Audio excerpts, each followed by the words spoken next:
The matrix will now explain what food is kosher and the reasons for designating it as such. The matrix will lead us smoothly from the top of the page and work itself down in orderly fashion. The facts presented by the matrix are overwhelming. It repeats the same information in different ways, so it cannot be there just by chance. At the conclusion of one topic, the presentation will follow the logic of the matrix by looking at the next term. The next term will always be connected to the previous term by the virtue of sharing one or more letters. The messages of the matrix will always be very clear. In the final sections of the presentation, we will see amazing terms that are messages relating to our subject. One such message will elaborate on the verse in Leviticus 20:25 regarding our souls. In order to show us that the messages in this matrix are divine, the matrix has all of the 10 four-legged animals which are listed in the Bible. Against tremendous odds, the matrix demonstrates that those animals are indeed kosher. The matrix will first bring our attention to the flock, then the herd, followed by the beautiful gazelle and the rest of the animals. The matrix begins by explaining what is there to talk about and introduce us to, how as brothers we should all eat a meal, what should we eat, and how happy we will be for eating like that. The matrix is making clear from the start, we are all our brothers' keepers. The Master of the Universe is telling us that we are all his messengers. The children of Israel are responsible for one another and must share the responsibility of the welfare of all their brethren. In this quotation from Deuteronomy, we can see all the 10 kosher four-legged animals that are also found in the matrix that we are commanded to separate from the non-kosher animals. The reference also states that we are holy and must not eat any abominable thing.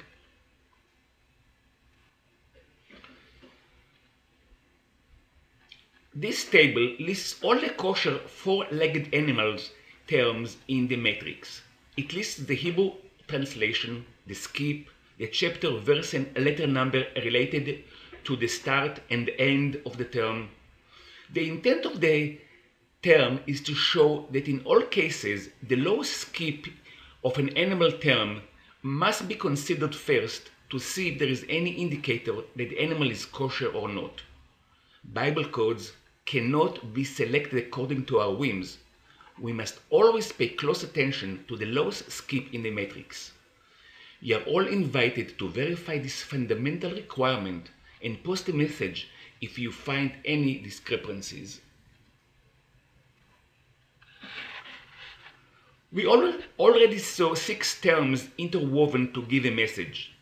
The preliminary message that the 6 terms gave were to prepare the ground so we can determine that specific animals are kosher.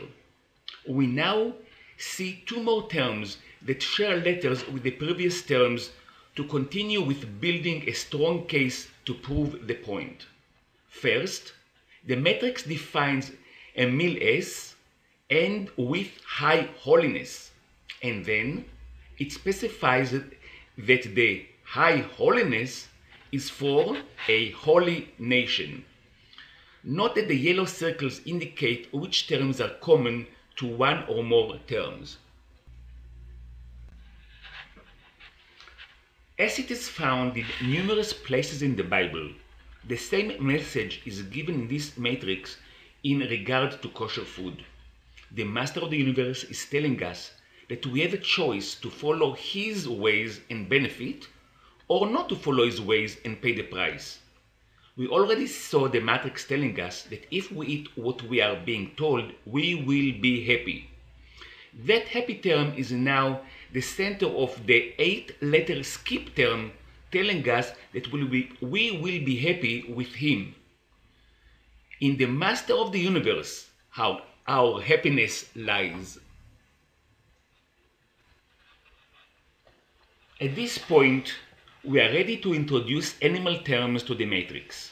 First, in general terms, the matrix shows the flock and the domestic animal.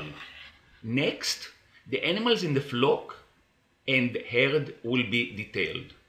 At this point, we can see that our Creator gave us our flock to eat.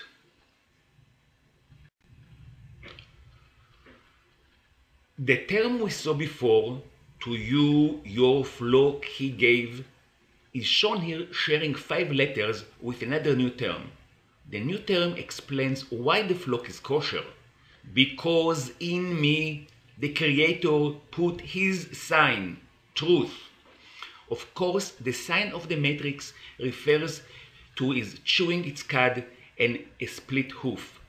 Both the sheep and the goats in the flock have that true sign. Note that the term in me shares a letter with both terms of flock and domestic animal. Therefore, we are allowed to eat those animals in the flock and herd that show those signs. We just saw that 2 complementary terms within the same verse in a matrix, that the flock was given to us and that it has his sign. Over the same verse, the matrix now presents us with a 3rd term, confirming the 2nd term. Yes, only with a kosher sign. For a good measure, we find yet another confirmation that the flock is kosher. Over the same verse, the matrix says once more, in you, only a sign of the master of the universe. In how many ways should the master of the universe tell us that the flock is okay? We have seen 4 ways already. There are more terms in this matrix, but for now, let us reach only the holy number of 7. Let us consider the terms. Keep the sign. Make a witness, i.e., use my witness to confirm a kosher animal where my sign is the witness, and he gave you a sign. The 3rd term here coincides with the other 4 terms already seen, while the first 2 are found perfectly above the 3rd.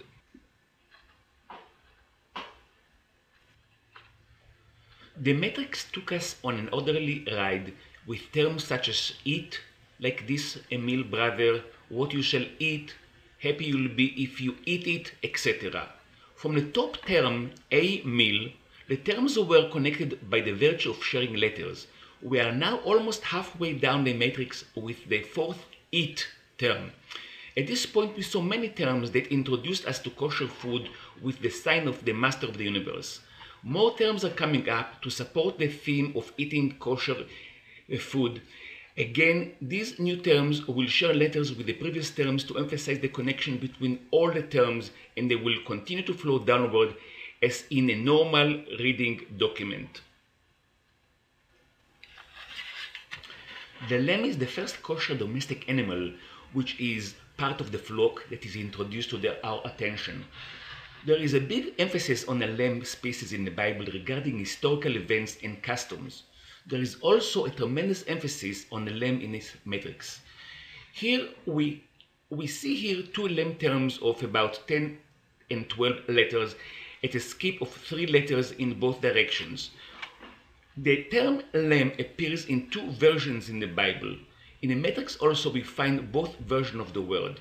The odds of finding one lamb version of a long term in the Bible are staggering. To find both versions of the lamb terms in the matrix sharing the same letters is extraordinary. It is quite unbelievable. I don't know what to say if we now realize that those long, complex, meaningful terms are written over the same 33 letters that are already contain 5 messages beside the plain text. I wonder if anyone could compose 7 complex messages on any existing surface text.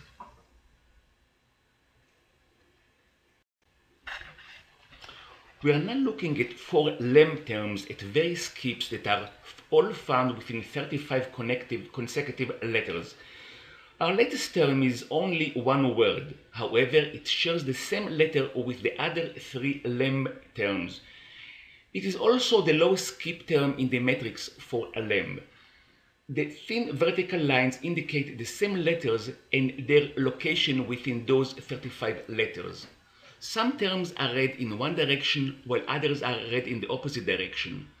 There are some very meaningful vertical and diagonal terms that share letters with some of these and other 4 terms within those 35 letters. Those non-horizontal terms will be ignored for now. The previous 4 and these 4 terms combined with the original surface text of the Bible make up 9 true terms. The matrix above shows 5 terms of giving, 4 terms relating to the Master of the Universe, kosher sign, and 3 terms specifying lamb plus 1 term specifying the flock. What a divine achievement to give so much information to indicate that the Master of the Universe is the one that is giving a kosher sign for a lamb. Sheep plays an enormous role in the Bible in the form of a lamb or a ram. It was used from the dawn of man's history as a sacrifice to the Master of the Universe, to Abraham, and in the 2 temples. The sheep is also used for man's basic needs such as meat, milk, clothing, fertilizer, and religious artifacts such as shofar to blow on special occasions and parchment to write on the Torah, books, tefillin, mezuzot, etc. It is also mentioned extensively in the matrix. It is found in the form of a lamb or a ram 12 times. The interwoven terms showing that the sheep is kosher can be seen here with an emphasis on the terms your domestic animal, the flock, a lamb, and you shall eat. If we increase the 35 letters that we looked at before to 38, we get another impressive term, making it 9 terms plus surface text. It can be read as everything in it is a gift from God, or everything in it is a gift to God. The term lamb is within the term above, indicating that the lamb is a gift. Here is one more lamb term that indicates perfection for a lamb. As the famous movie 10 coined the term 10 for perfect score, so the matrix concludes that the lamb is perfect. We will soon see the term perfect or perfection is a prominent term in the matrix regard to kosher food. We are all familiar with the story in the Bible where we are told that the Master of the Universe opened the mouth of the female donkey and it spoke. In this matrix we already seen where the mouth of the flock and the lamb is opened and states, because in me the Master of the Universe put his sign, truth. We now see another long but slanted term where the flock is stating a similar message, circumcise me, and with a sign of praise and glory. Note that the term flock shares letters with the above 2 terms. Circumcision is a physical sign that the Master of the Universe commanded the Jews to practice as a reminder of the covenant. Figuratively speaking, the Master of the Universe applied a kosher sign to the flock to remind us that it is a sign of praise and glory. The animal is perfectly fitting for food and sacrifice. The next long slanted sign term is read in the opposite direction and shares many letters with the previous term. Incredibly, it also shares a similar message, and also a crown it has, my sign. In both cases, the terms describe a sign that one has to be proud of it. In this case, the sign is described as a crown, setting the kosher animal as a royal animal fitting for the Almighty. It has been officially crowned for all to see. Before one has to inspect the hidden feet or verify that the animal is chewing its cud, one can observe from afar that it is wearing the kosher crown or horns. We are not yet finished with the flock or the ram.